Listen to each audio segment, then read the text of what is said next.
shika sana ulicho nacho. Nimekuja kivingine leo, ninataka kusema na wewe mwanadamu, ujio unakuhusu wewe, wala sio mtu mwingine, bali ni wako. Usiondoke, baki hapo hapo ili unisikilize ninachotaka kusema na wewe. Ndani ya kipindi Gospel Talent kila Jumamosi, leo tuko na mwimbaji mkubwa kabisa wa nyimbo za injili nchini Tanzania na ndani ya Tanzania, si mwingine anaitwa huyo hapa Ezron. Karibu sana. Asante sana. Tuimbie tena ili wakopi tena na kupesti. Karibu sana. Nimekuja kivingine leo, ninataka kusema na we mwanadamu, ujio unakuhusu wewe, wala sio mtu mwingine, bali ni wako.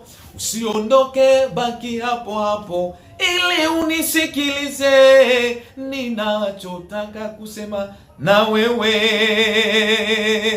Bwana we, hatari. Tuko na mwimbaji wa nyimbo za injili, lakini wakati pia tuko na nafasi nyingine, mwalimu. Sawa, mwalimu yuko hapa. Wewe ni mwimbaji, unatamani kuimba lakini haujui, yani upo tu unatamani kutunga nyimbo na haujui. Tuko na mwalimu. Mwalimu yuko hapa, na muuliza tena kwa mara nyingine. Mwalimu, uko tayari kwa kuwafundisha hawa watu ambao wanatamani wafanye kitu kizuri? Karibu sana. Okay, niko tayari. Ndio. Niko tayari. Kusema natamani kazi ya Mungu isonge mbele. Aha. Niko tayari. Ndio. Ni swala tu la mawasiliano, ni swala tu la kuweka kila kitu vizuri. Yes. Mimi niko tayari kuwafundisha watu, aidha mtu binafsi au kikundi au kwaya. Ndio. Niko tayari. Lakini je, watu wanatamani kuimba na wewe, je, inawezekana au kwa sababu ushakuwa mbuyu? Karibu sana, hebu wape hiyo. Niko tayari. Aha. Kama watu wanataka kolabo, niko tayari. Ndio. Nawakaribisha. Aha. Nawakaribisha mtu aina yote, kikundi, mtu, niko tayari. Na tutakafanya kazi vizuri bila shida. Ndio. Mara kwanza kabisa kujaribu nyimbo yako, na watu walipokeaje? Na vile walipopokea ulijisikiaje? Karibu sana. Vizuri sana, baada hasa nyimbo yangu ipo siku inakuja, imepokelewa sana. Ndio. Na hii nyimbo nimeifanyia audio mara 2 na nimeifanyia video mara 2 pia. Kwa hiyo zote nyimbo zimekwenda nyimbo moja, lakini nimezifanyia kwamba wewe ni moto au wewe ni baridi. Kama hii safari imekushinda,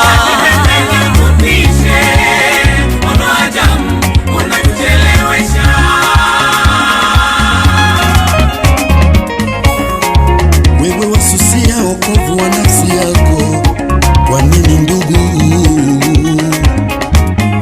Dini wala sheria haiwezi kuokoa nafsi yako wewe. Mtazame Yesu, ndiye njia salama ya kwenda mbinguni.